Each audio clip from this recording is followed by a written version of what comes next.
Okay, I'm going to show you some third-party objects here, some third-party plants, and these are going to be XFrog plants that we can use within our ecosystems. They're actually a great thing to have, a little bit of extra variety that you might not get just out of the basic view plants.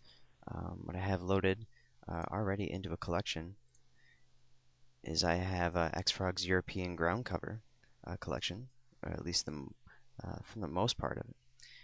And I've already gone ahead and just loaded in the collection here and isolated the files off the CD, just the view files and the image files, and put them all in one folder, and that way I could make a collection out of it.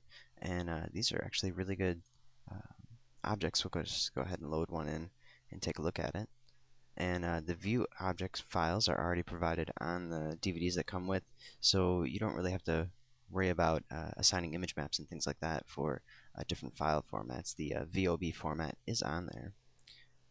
We can just take a look at this is more of a viney plant that's in there. But let's just go ahead and do a quick little ecosystem, just so I can kind of show you how neat they end up looking in a scene. I'm going to go ahead and load in just a plane. And we'll make it just a little bit bigger. I'll bring it down a little bit closer to the ground. And we'll just use this to create an ecosystem on this little plane right here. A mixture of several different types of objects and plants from that collection.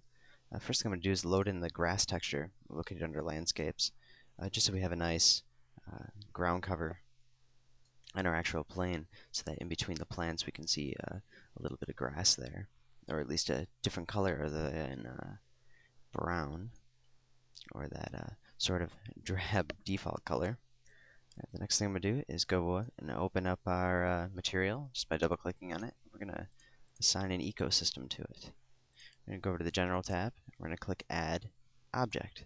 And since I already have all these loaded in, I can just go ahead and start selecting whatever I want to have in the scene. And one of the nice things too is our preview files for each of these objects. We didn't have to create it all. They're already loaded into the actual file itself. So I'm just going to go ahead and grab a couple of these and throw them in there, and then we're going to populate this little ecosystem. And you can get a chance to take a look at these fine products that's produced by XFrog.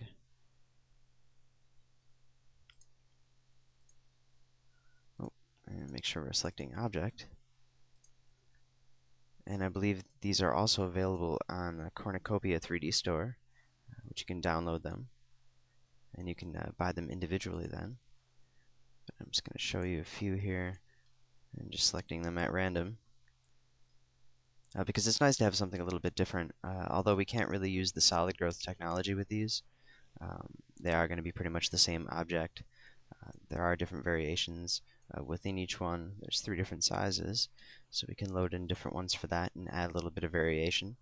Plus, with Vue's ecosystem power, we have the scaling and orientation in here, so we can have a little bit of variation between each of the plants, so it doesn't look entirely all the same and just copied. There's a lot of variation caused by Vue, and we have a lot of the rotation in there too that will help that out.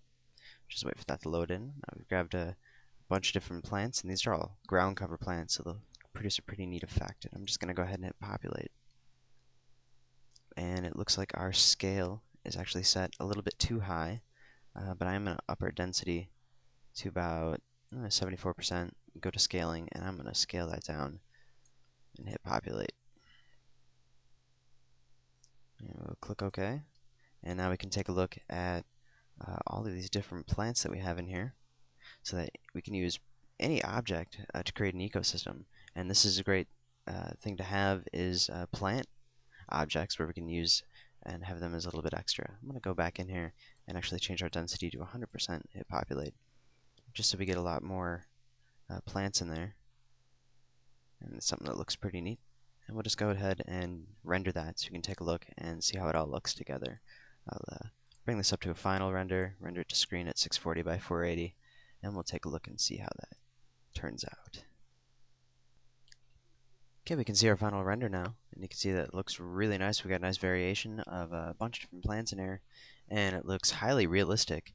Actually, if we zoom in really close to these plants, they're still going to look very real. and that's because they're actually made from image maps scanned from real leaves, so that way we're working with actual plants within our scene. So it does look a lot better this way. If you're interested in learning more about the XFrog plants, you can go to xfrog.com. It was actually made by Greenworks. So there's lots of different things you can do, and we can actually take a look at one of the materials if you want. We'll have to go ahead and close these out and go to File and Load Object. We'll just go ahead and load one of these in just so we can take a look at how our image maps are made up.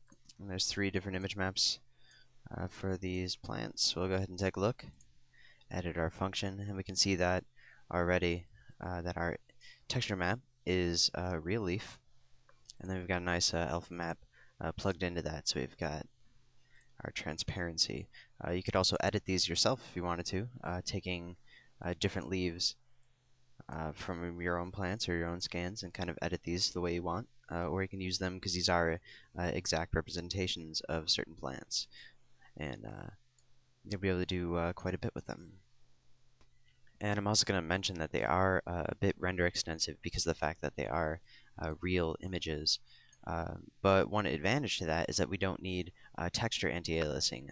So if we're working with our higher settings here, as you can see, we have texture anti-aliasing down here, which becomes turned on once we hit the broadcast stage. If we go to user settings, you can always just check off that texture anti-aliasing. Since we are using an image map, we don't need texture anti-aliasing on, so that will speed up some of your render times when using these objects.